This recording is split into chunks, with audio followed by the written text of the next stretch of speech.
Okay.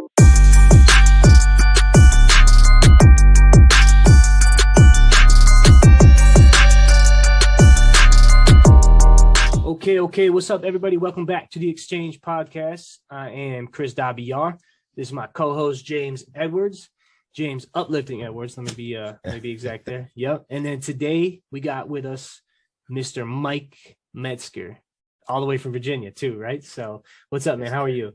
I'm good, man. Thank you guys for having me. I appreciate it. Yeah, again, seriously, thanks for taking the time to do this for us. So so Myke, the whole big concept behind the exchange, one of my favorite parts of this is like we like to kind of take people that identify as successful within their craft and like you like fit that picture, because not only are you successful, but when we look at you, like when I look at you, if I could pull you up on Instagram, you're verified, you've got some decent followers going on, you've got a lot of cool stuff going on, and it's not hard to tell that you look like a successful guy.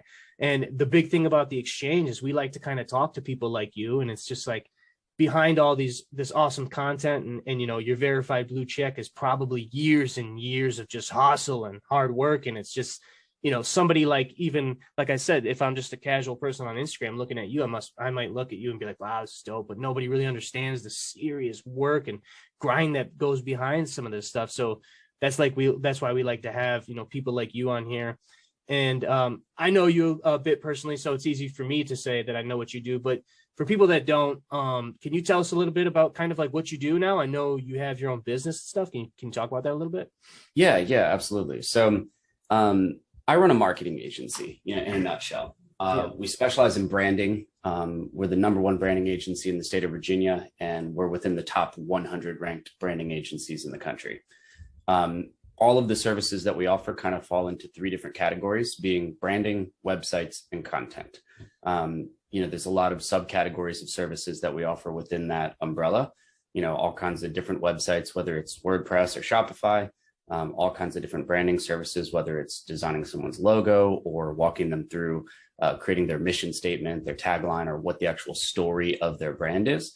And then content can be anything from, writing blog articles for companies and publishing them on their website, or running a full-blown advertising campaign, or managing somebody's social media channels and coming up with creative content ideas and things like that. So everything we do falls within marketing. And that is my flagship company. That is what drives my life and, really is the foundation to my professional life. And then outside of that, I'm an author, so I've written a book.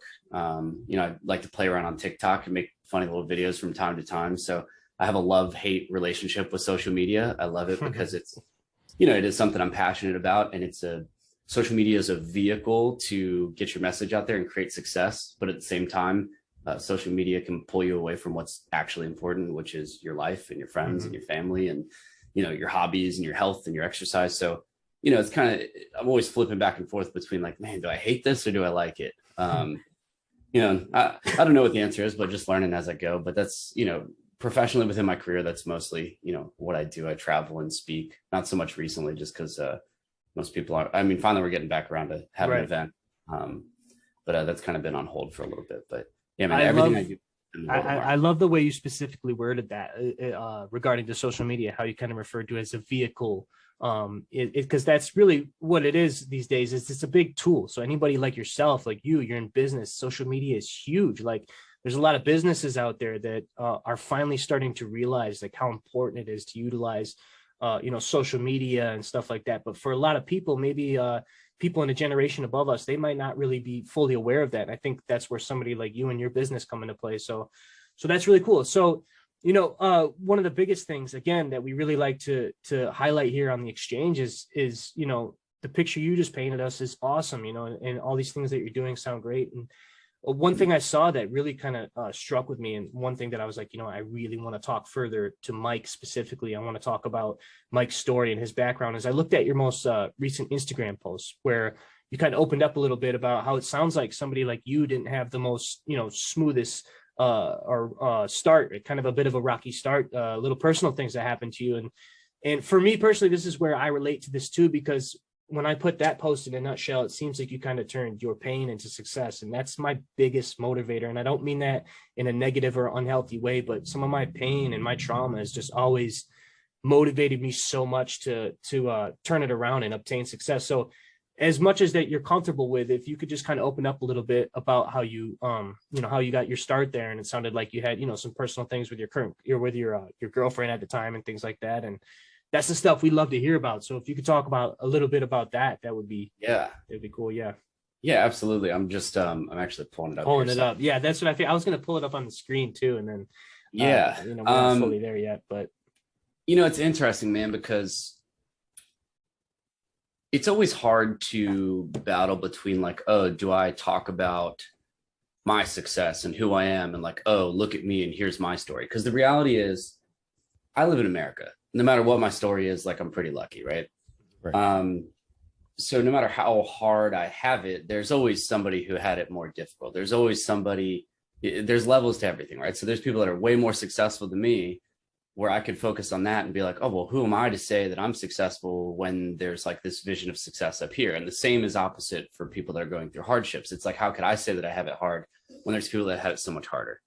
So I always kind of like, in a way, like almost second guess myself when I'm telling my story. But I guess for whatever mood I was in that day, I wasn't worried about it. And I just kind of, put myself out there a little bit. And I'm also hesitant to not like name names, but it's like, I don't need to drag anybody else into my story and point fingers at them about how they're a, piece of shit or whatever. Yeah, of course. But yeah, man, like when I was 24, that I had basically hit like rock bottom, or my version of rock bottom. I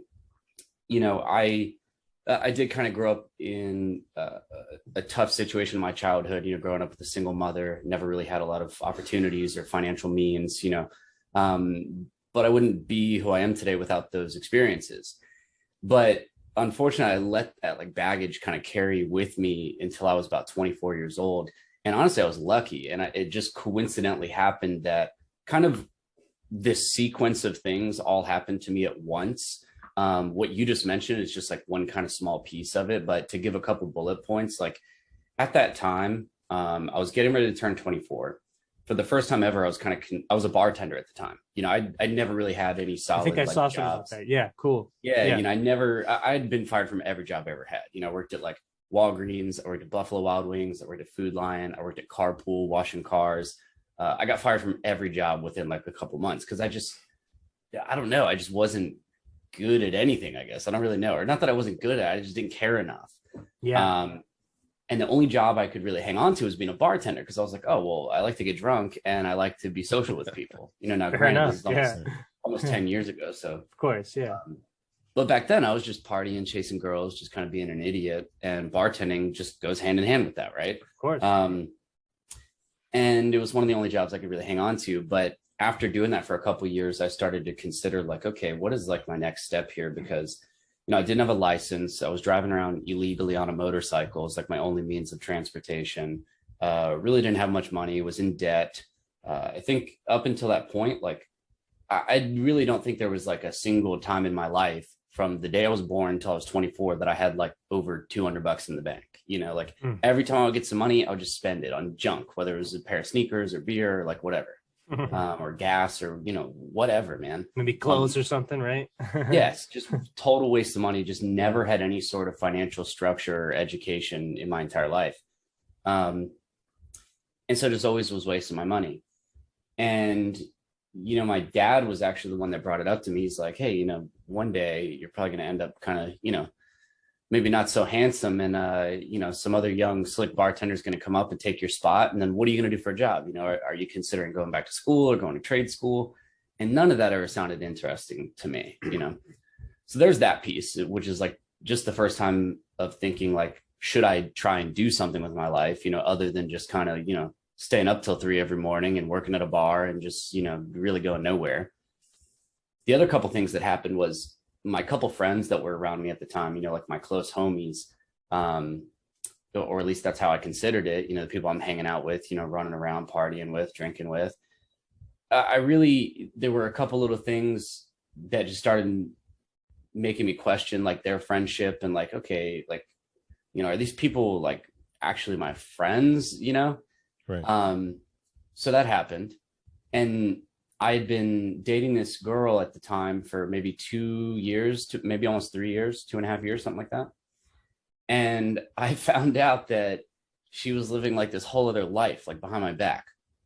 And she was engaged and she had just gotten pregnant with someone else's child. So she was kind of in a position where she had to tell me this, Yeah, Right. damn. Yeah.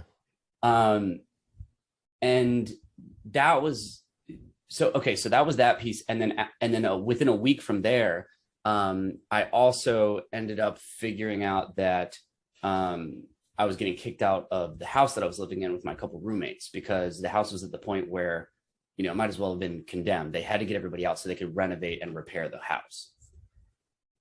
So all those things were happening at once. Okay. And I think what was happening was really, for the first time in my life, I was kind of realizing that I wasn't as great as I thought I was. Like I thought I was the shit. I thought I was so cool, had at the time what I thought was cool. I was a bartender. People thought I was cool. I had a good looking girlfriend, had my own place in the city, had a little motorcycle. But that was like what it looked like on the surface. Really below that, like I was a loser. I was nobody. I was nothing, man. Like I didn't have my health together, didn't have my money together. My job sucked. My friends sucked. I found out that my girl, like she's doing whatever. And now I'm getting kicked out of the only place I live. And I really don't have the financial means to like find a place to live. So that's where things started. Yeah. And in a nutshell, man, it put me up against, put my back against the wall. And I mean, I really didn't have any other choice. It's like, okay, well, I need to either completely reinvent my life and figure out, a new direction, or I'm just going to kind of tumble down and become a drug addict, a homeless guy, try to move back in with my parents, which that wasn't going to happen. They weren't necessarily very happy with me at the time. Yeah. So yeah, man, it was just a culmination of really bad decision making throughout my teenagers and early 20s. And in a way, I've, as time goes on, I've become grateful for it, because it's like, I wonder where I would be if those things didn't happen, or if even just one of those things was maybe slightly different. But that is what kind of started this change. And to sum it up, or kind of wrap up that, segment, I guess you would say, I just went back to one of the only things I felt like I was naturally good at. In high school, I wasn't the guy who took like workshop class and Spanish class. I always took art classes. I took photography. I've always been fairly creative. But I took art class, photography class, graphic design. And those were things that if I had to choose something I was decent at, those were the things. And it was what I spent throughout high school, being good at. And, I used to make album covers and t-shirt designs for my friends that were in bands. And so I just kind of reverted back to that. And that was kind of what, it started there. And then eventually that went down the path of like full blown, marketing. Yeah. Yeah, man, that's awesome. And, it's crazy. I think, first of all, I appreciate you kind of opening up on that, because that's the stuff we like to hear, man. That's the stuff that we look at somebody like you, and the average person isn't going to take the time to even consider that any of that stuff was a possible beginning for you or anything like that. And I relate personally so much to a lot of that stuff too, man. And me and James, we've done a few episodes together, and we have those similar conversations all the time. Both of us had very similar, pasts and things like that. And I think James, like you said, that's, opening up about that stuff is so important. And it's also, especially where you're at now, it's so helpful and healthy to identify kind of the things you did to get where you are now too. And I think, James, you pretty much you got that out of me in the first time we did our episode as well. So yeah, but I have why are you so hesitant, or why are you often hesitant to give that information about yourself? Question. I think yeah,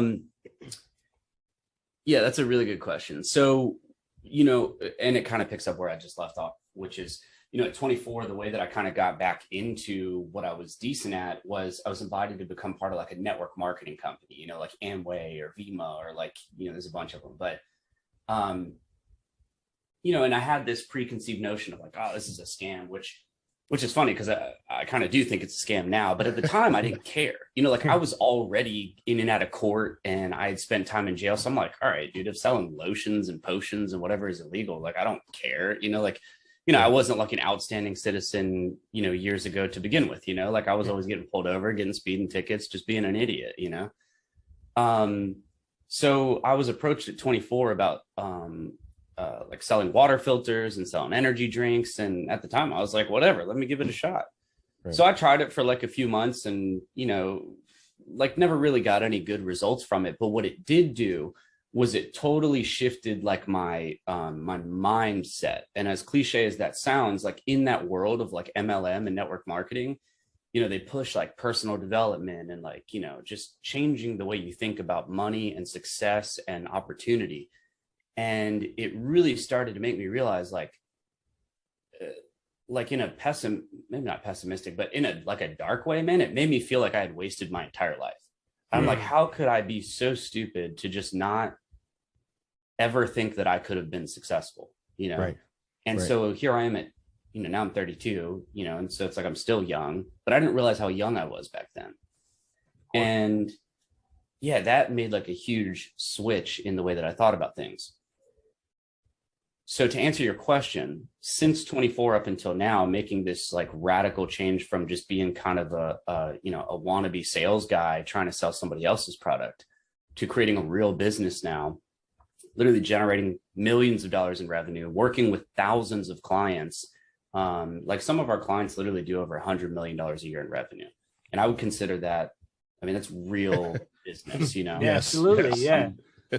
Doesn't get any realer than that. Yeah, definitely. And I think like it's almost inevitable that when you work with so many clients and you see so many different challenges and scenarios and problems and speed bumps within people's business, but at the same time, you're able to accomplish your own success, you can't help but become a bit more of a like skeptic or like almost like a more stern personality from working through so many challenges, not just for yourself, but in other people's businesses, like seeing all these scenarios and challenges that other businesses go through and then helping them come up with solutions and then implementing those solutions. I think what has happened to me over time is I don't buy into a lot of hype. You know, like people are like, oh, look at this opportunity. And, you know, you see ads that are like, yeah, it's as simple as, you know, 1, 2, 3, and just click here and click there. And like, you know, oh, the NFTs and, oh, you know, crypto and like, and I get it, man, because like some of it is exciting, but I don't believe anything until it's like proven, right? And so what ends up happening is then I look at what I'm saying, and I think I have this, I don't like the idea of like permanent beliefs, but I think what happens is like, you know, I type up some motivational thing on my Instagram and I'm like, who cares about this thing, man? Who's going to buy? Like, I don't have anything to push on people. You know, it's like, I hope that people listen to what I have to share. I hope they listen to my advice. But in reality, I don't care if they do or not, you know, and I have no agenda to try to like convince somebody of anything. So I think that's why sometimes I just don't care to share it. It's like, you know, if people want to know and they want to ask me, I'm like beyond happy to share what I know. And that's why I wrote a book. Because like people, especially when I travel and I speak, I get all, you know, a lot of the same questions over and over again. So that was why I wrote a book, so that I could tell people, hey, like, if you really want to know the answer to this question in depth, like, here's my book, you know? Yeah, I don't know if that answers your question, but I think just like, it's like, I just get skeptical, man. And it's like, I've learned what it takes to actually become successful. And the reality is like, no one has to tell you anything. Most people already know what they need to do. They're just not doing it, you know, and talking to Gary Vee and Grant Cardone all day isn't going to change that. You know, it's not going to change what you need to do. Them telling you the steps isn't really going to make it that easier. They could tell you everything to avoid, and you're going to make that mistake anyway. And you just have to go through it yourself to realize like, oh shit, I shouldn't have done that. Or that was a mistake that now I know it because I've done it. So now I know not to do it next time. Just because you read it on an Instagram post doesn't mean like, okay, now I know that mistake, so now I'm not going to make it. It might help.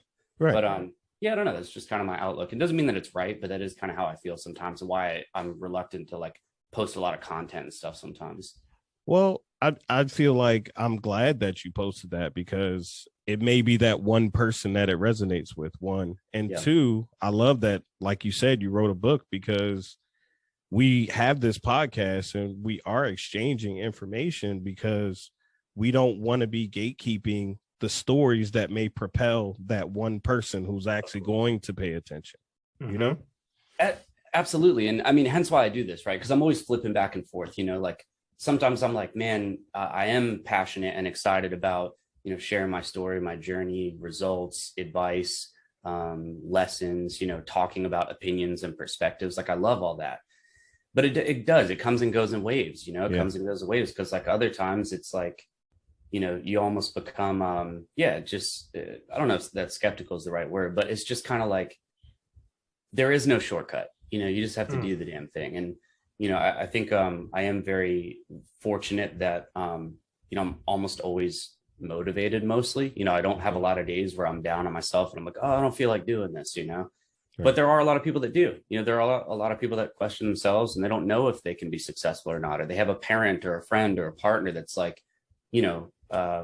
making them doubt themselves too, or saying like, oh, that's crazy. Like, why would you even try that? I'm just very, super fortunate that that wasn't exactly an element in my life all that much, or not to a severe degree.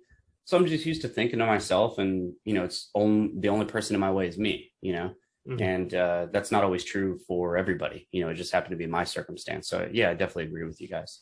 Yeah, Myke, and I really like kind of how you said that, and because I find myself figuring out the same thing. I almost feel like the harder I work at something and the longer and time goes that I've put work into a certain craft, and when you start to realize what it really, really does take to become successful at what you're trying to do, you almost look at other things like you said, like you don't buy into hype anymore. And that's something I learned along the way as well, is just these easy steps, 1, 2, 3 things. It's just, you become almost bulletproof to that stuff. You're like, I don't even want to give that a time of day, because once you know how hard you had to work just to get where you're at, you're like, no, it doesn't work like that, Right. So I love how you said that. And you may have already answered this question, because I feel like you did a really good job talking about, that time in your life. But what I wanted to ask is where I related, and me and James, we had an episode where we talked about this too. And, when I was kind of the age that you painted all that stuff too, I can relate a lot to that. I was in a very similar situation, doing a lot of the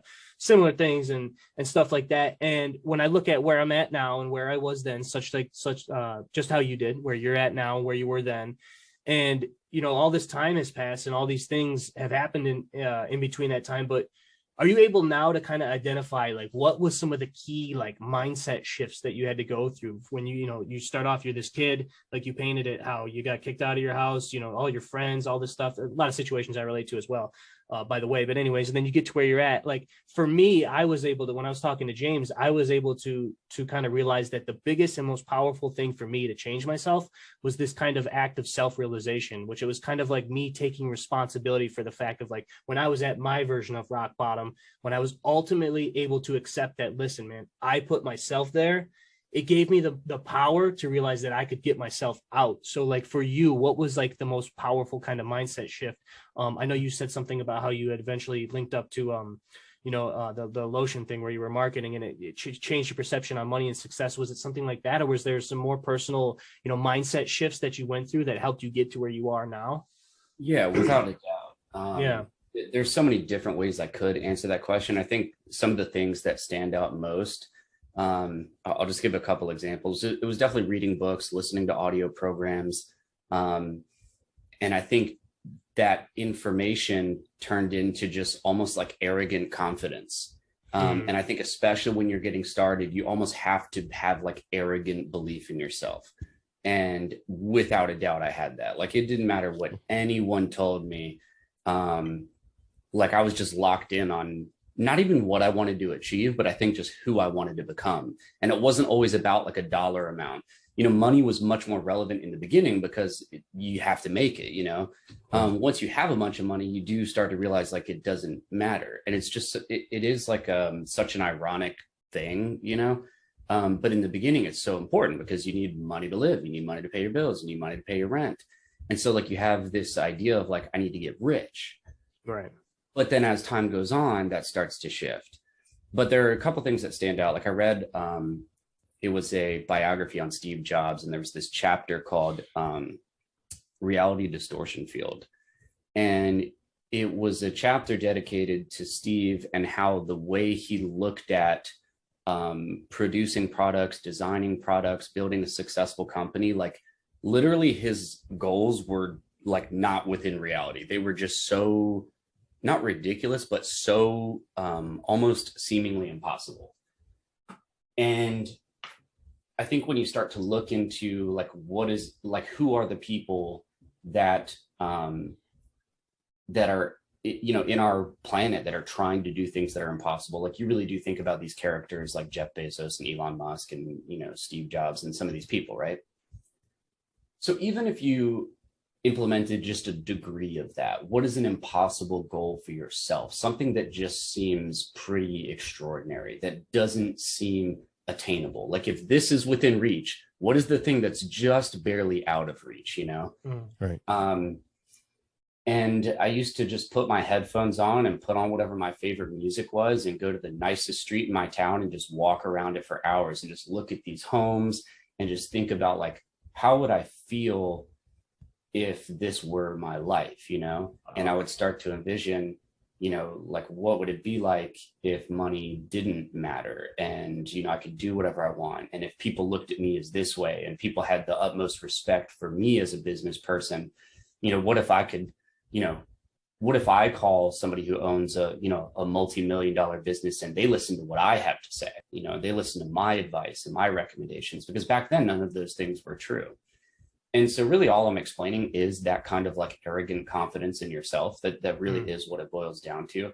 I think you have to really put your blinders on and kind of put yourself first. It's like business is all about helping others, but how are you going to help others if you don't help yourself first? So you almost have to make yourself your number one priority. And that means educating yourself. So reading books and just cutting out any distractions. And it's really uncomfortable. It really sucks. Like, of course, there are definitely moments of like loneliness and, just frustration, aggravation. I remember certain things that I was trying to learn that I just like could not grasp, and it was driving me crazy. And then after a few months, it's like I finally get it. Now I look back on that and I don't even understand how I didn't pick it up to begin with, Of course. Yeah, man, just your biggest weapon is knowledge. As soon as you know the information, it doesn't matter what anybody else says. It's like if you're very confident about a topic, it doesn't matter what anybody else says, because you know yourself and you know what you know.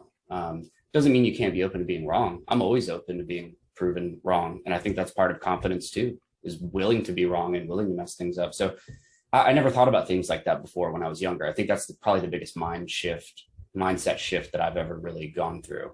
I think you touched on one of the most important parts of that too, was where you were talking about getting yourself together, because you just said it too. I mean, that's how I relate as well. When I went through my situation and realizing that essentially, everything was my fault, I took responsible for everything. It's a really, as they say, it's a bitter pill to swallow. It's a tough, it's again, it was what I identify as my version of rock bottom. You feel vulnerable, you feel lonely, you feel defeated, you don't feel great about yourself. And you realize, you look at, like when you accept responsibility for the situation you're in and you look at the people that love and support you, you let them down. It's a shitty feeling.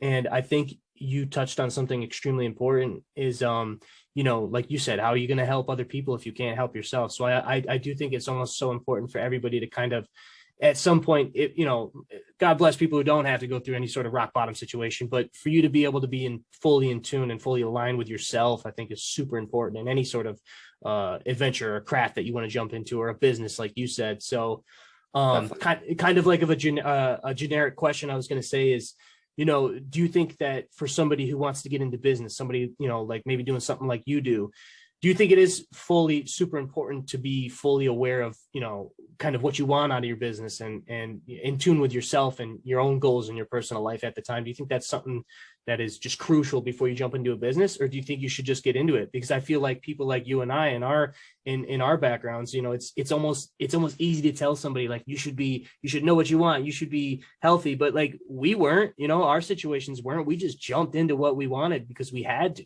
It was that passion inside of us that told us we needed to do this. So what do you think about that? Yeah, good question. I think that if you try to sit back and try to plan your business and what you want to do, A, you'll either never do it, or B, like you're trying to create something that is so perfect that you'll just never really follow through on it, even if you do start. Yeah. And really considered that when I was first getting started, like honestly, I never had a plan to like start a marketing agency. That developed over time. It started as network marketing. And then I gave up on that. And then I started to look into affiliate marketing. I'm like, well, how can I do this online? And then affiliate marketing turned into me just being a little rinky-dink freelancer, building a blog here and there for a couple $100. And then a freelancer turned into like my first kind of like real company and having like a couple salespeople and stuff. And then, just fully rebranding and launching as like a top contender as one of the, most successful branding agencies that we could possibly be. And if I would have on day one said, hey, I want to create the number one agency in the state of Virginia, like that's very hard to attain. It's like we talked about a reachable goal, unrealistic goal. If back then I said, hey, I want to, be at the top, like that's a little too far out of reach. You got to kind of pick your thing and get a little bit out of your comfort zone. So for me back then, that would have been like, hey, I just want to be a freelancer and like work for myself, that would have been like a little bit out of reach. And then as I attained that, and even back then, I didn't really think about it like that. I only think about it now that way in hindsight. But I think people just have to dive in, and I know this because most of the people, like, and I won't name names, I've had people, for no joke, 6 years messaging me on social media, asking me advice on, what should I do? How should I get started? And no joke, several times every year, they're sending me a new question, but in reality, it's the same question every time. Yeah. And when I go back and I reread these conversations, I don't know why I don't just stop answering, to be honest, but I call it getting ready to get ready. People are stuck in this loop of like, I'm getting ready to get ready. Well, what happens when you get ready? Well, you're still getting ready. You're not just doing the thing. People are really afraid of failure, but it's like, when you dive in and you can admit like, oh, it turns out I have no idea what I'm doing. Then you've acknowledged the problem and you can say, okay, well, let me mess up.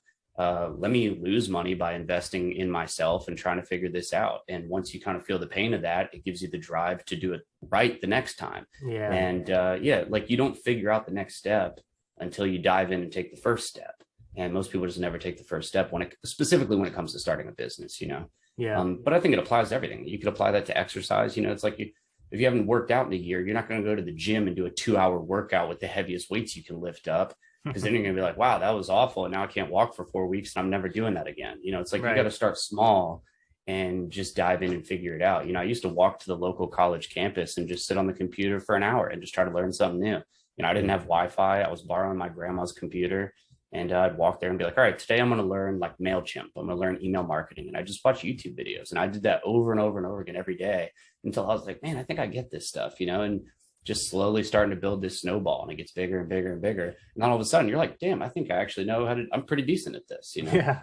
But yeah, it just takes time. And just, it's just that first little step of trying to just learn something new every day, just pick a little topic and start to learn about it. It's not hard to learn about. You don't need a mentor. To this day, I've never really had the fortune of having an actual mentor. So you don't need these like mythical Gary V creatures in order to like start a business and be successful. You can do it on your own, but just take it one step at a time. You mentioned Gary V. Are you competitive? Do you have it out for Gary V? I mean, let's talk about it. I don't. It's kind of the same. Like, I like Gary V. I respect Gary V for sure. Right. He's built one of the biggest like media agencies on the planet. The guy's very successful. He obviously knows what he's doing, far beyond the success that I have. Right.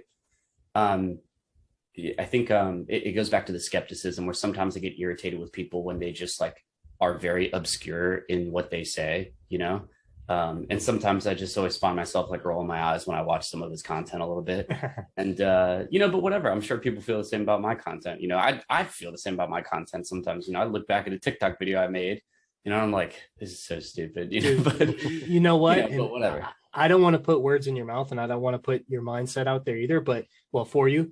But I think I know what you mean by, when you keep mentioning the Gary V thing. I think I know what you mean, and maybe I'm wrong, because this is how I feel too. I personally feel like those types of people, like the knockoff Gary V's and stuff like that, are just like the worst people on social media. I personally can't stand the whole, sign up for my course. All you got to do is pay $9.99.99 one time and sign up for my 3-month course. And I'm going to tell you how I got, I hate that stuff. And I think that just goes on top of the what you said earlier. When you know what it takes to become successful, you know it's not that easy.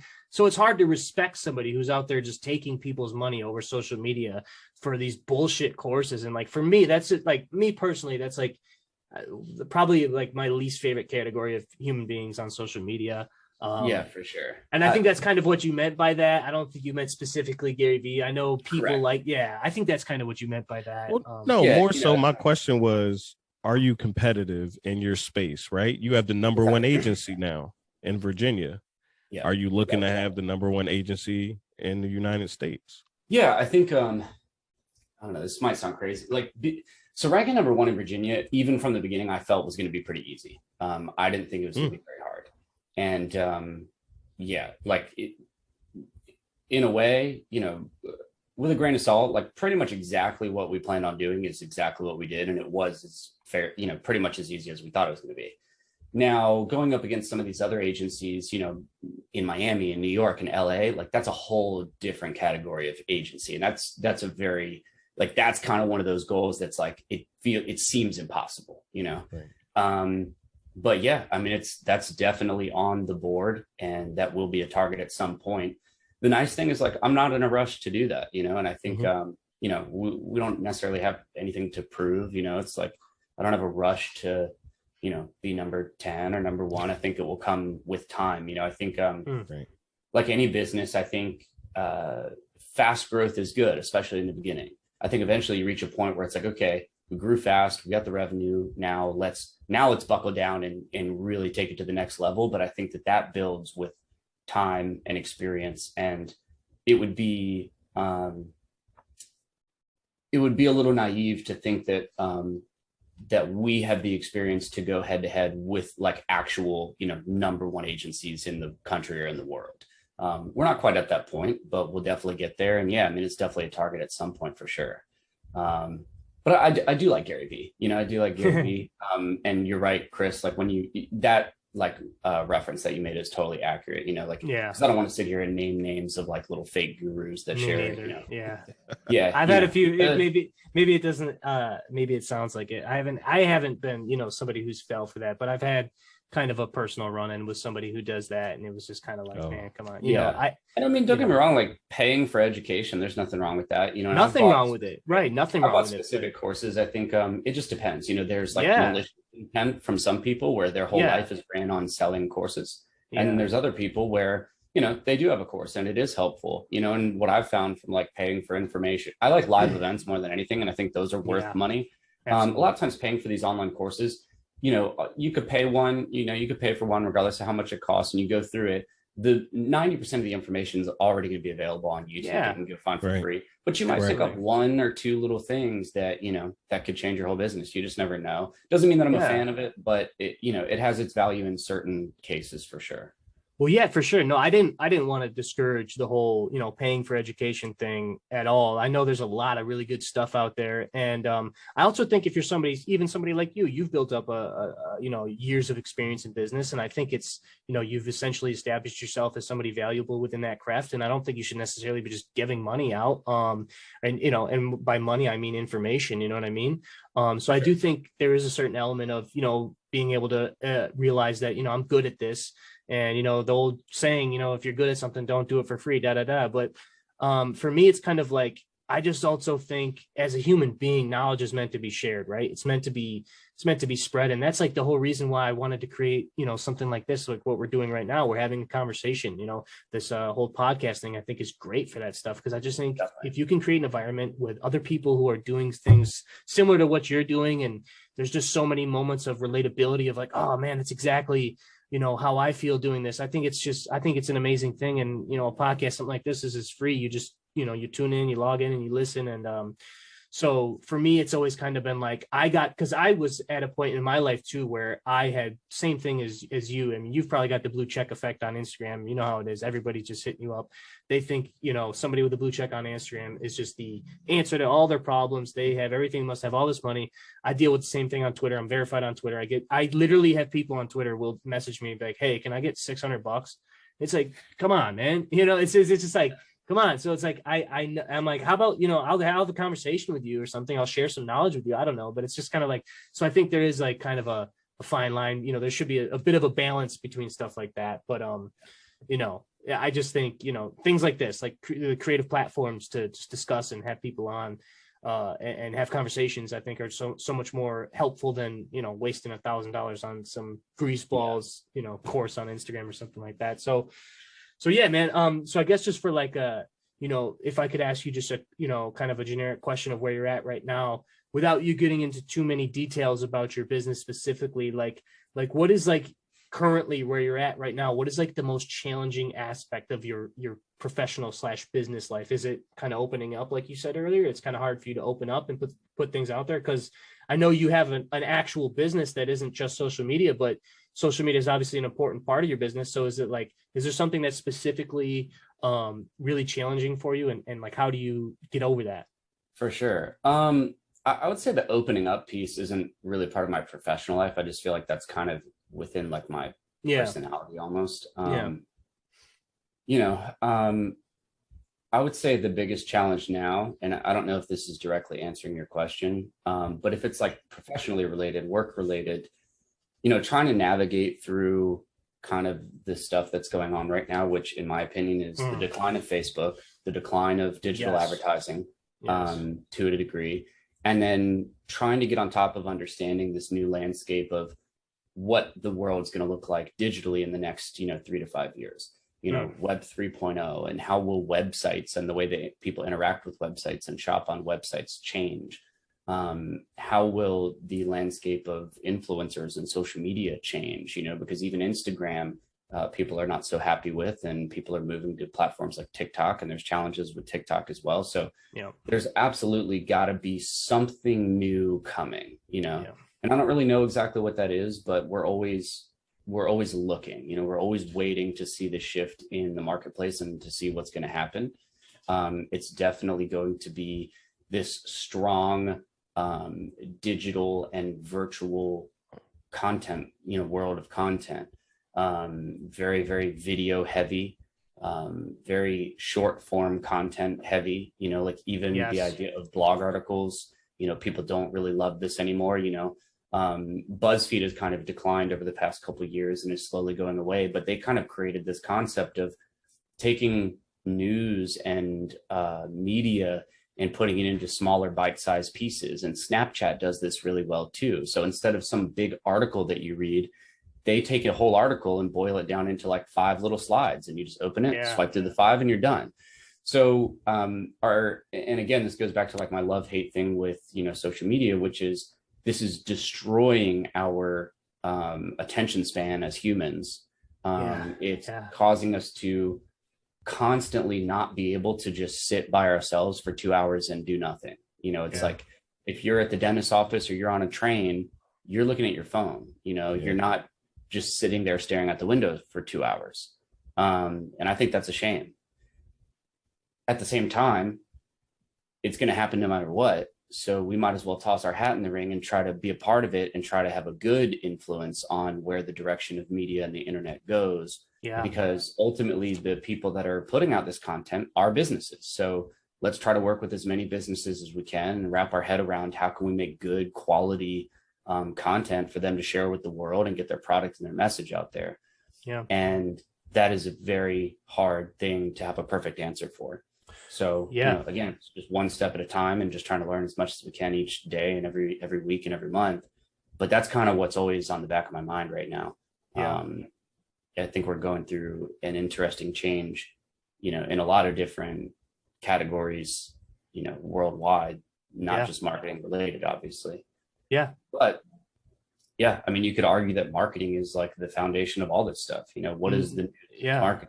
Absolutely. No, I mean, I think that that kind of answered my question like perfectly, especially for your business too. And like, that's something I think about all the time too, is just that unpredictability of where things are headed trend wise and all that thing. And I think especially for somebody like you with a digital business, and most people that I think would be, attracted to this type of thing is the digital thing is so hard to predict. And I have a lot of the same thoughts myself all the time. I constantly, just like you said about the cell phones, man, I feel like sometimes years from now, we're going to look back on our smartphones, and it's going to be, I personally think it's going to be something similar to like the tobacco and cigarette era, when everybody was just smoking and smoking and smoking, and then it wasn't even common knowledge that it was bad for you, and then and then years down the line, it's become branded as unhealthy. And I think it's gonna be the same thing with the phone, and we're going to realize, like, man, all those years we were just sucked into our phones and ignoring our families and stuff like this. Yeah, it's terrible. So no, I agree.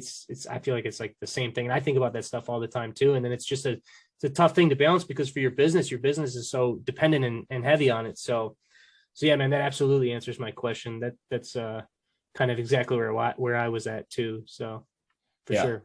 100%, man. And man, before we kind of like wrap up and let you go, you mentioned it a few times. So I wanted to ask you about it. What's up with your book? You've got a book here, right? So tell us about your book. Yeah. So it's called Credibility Method. Got a copy right here. Yeah, let's see it.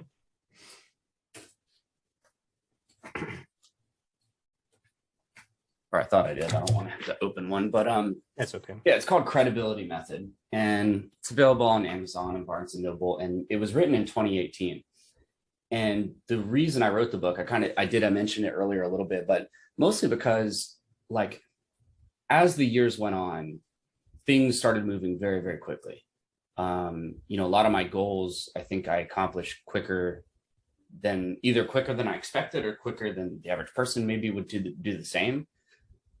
But I almost started to like lose touch with what got me to the dance in a way. It's like, because things move so quickly, like you kind of lose touch with your thoughts and what you were thinking in that moment. Like the way that I think now is totally different than when I used to walk down that street with my headphones in. It's like I hadn't become successful yet.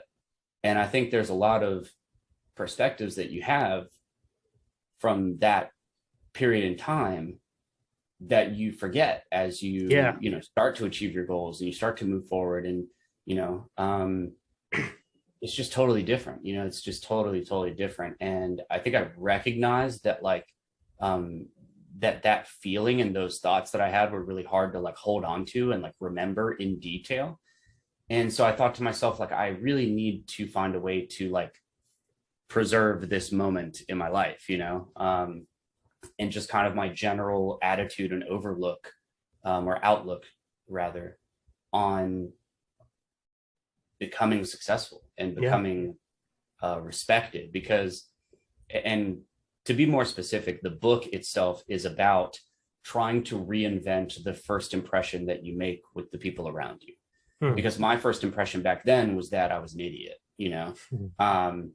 and yourself, you're a heavily tattooed guy. That comes with its own, impressions that it, puts off on people, whether, and luckily that's going away, as every year goes on, that stigma is kind of going away, but it still plays, into things as a small degree, especially trying to be like a professional business consultant, basically, not a professional skateboarder, you know what I mean? So I'm there trying to tell people about business, talking to, Ivy League school educated, businessmen. And I'm not college educated by any means. I barely made it out of high school. So it's a very unique challenge to try to get, existing successful people to listen to your advice. And that's what a consultant is. It's like they're paying for your advice. So trying to put myself in a position where people would respect me, listen to me, and, see me as an authority within my industry and pay me what I felt that was worth, was a pretty tricky thing to figure out.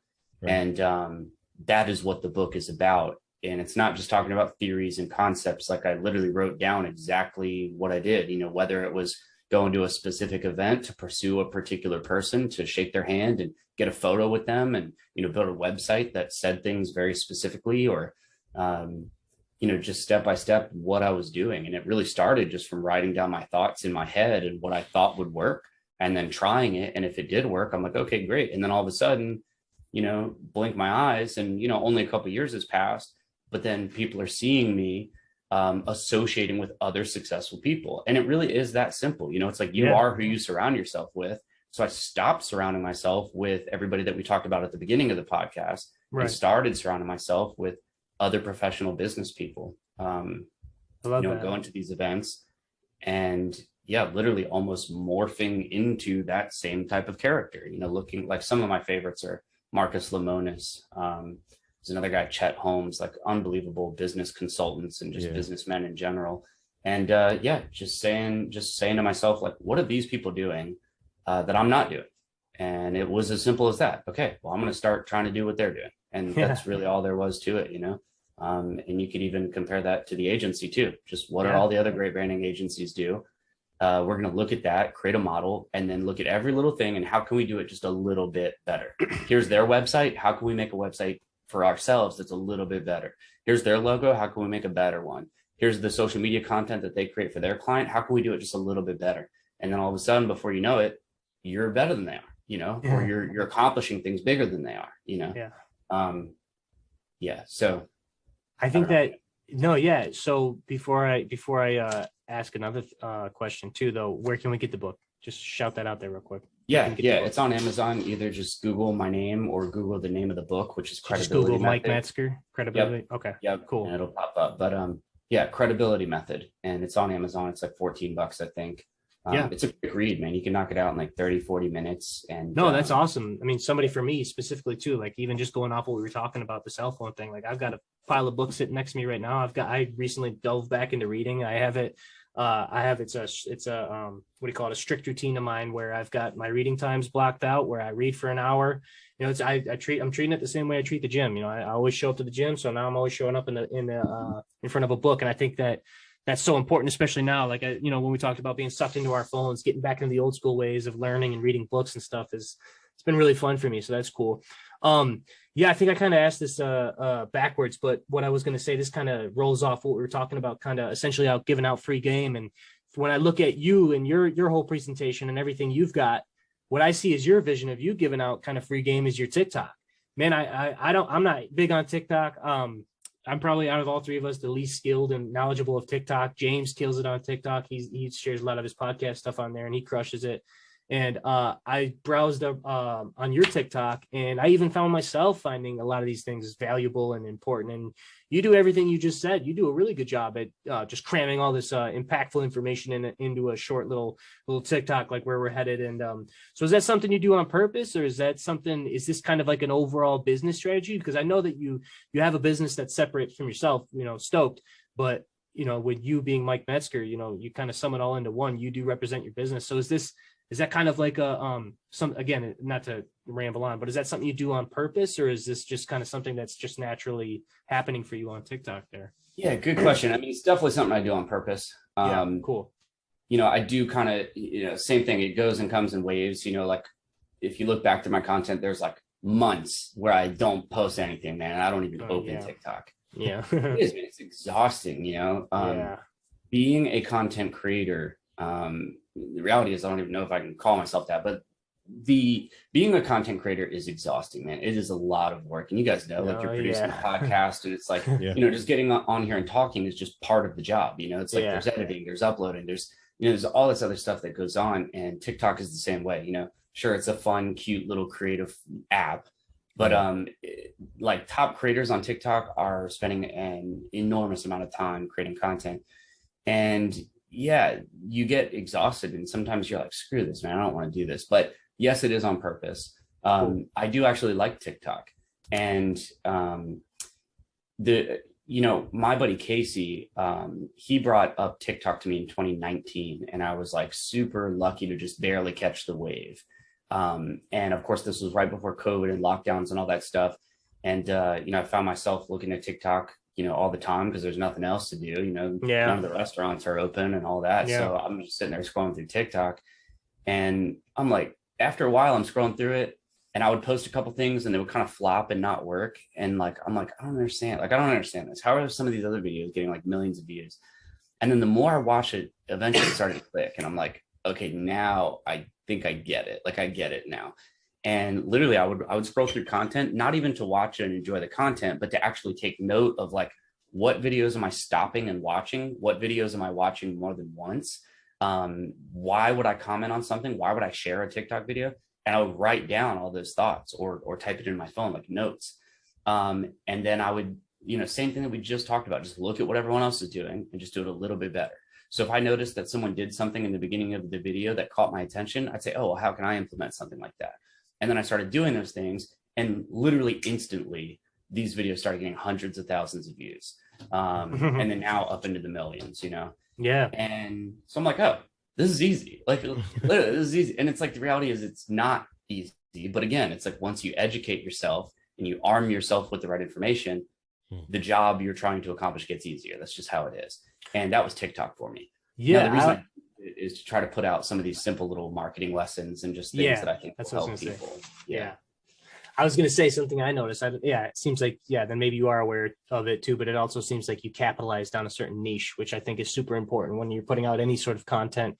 It's why certain creators end up where they are, because when they kind of essentially create these blogs, right? Like you said, kind of traditional blogs are kind of dying, but when you have a content creator within a specific niche that all their content is very consistent within that craft, I think that's what kind of emulates a blog for a lot of brands and businesses. And I think a lot of creators sometimes kind of miss that step.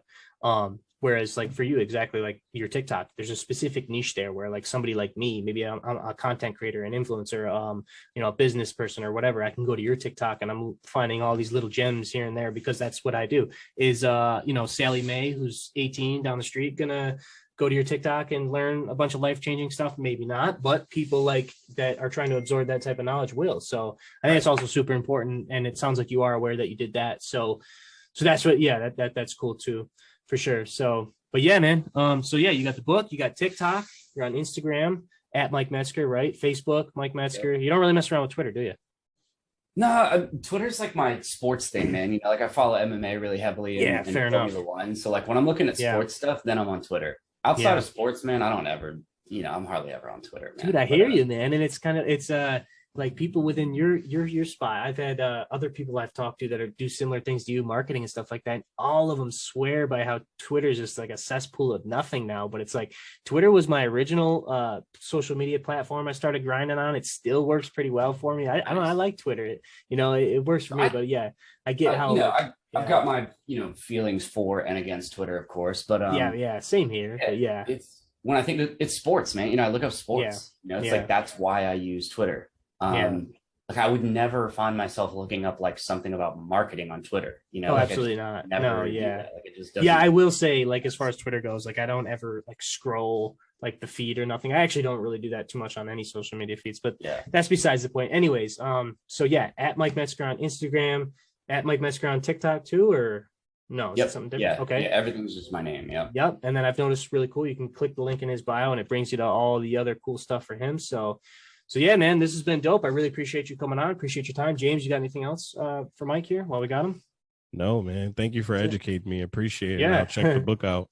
Yeah, man. Thank you guys for having me. I really appreciate it. And yeah, man. Appreciate all you guys. Yeah, no, this was super dope, man. I think I learned a lot. We learned a lot. Everybody's gonna learn a lot. So that's the whole point of this. So yeah, man, thanks for taking the time and coming on. All right. 100%, man. Thank you. All right. Thanks, guys. We're out.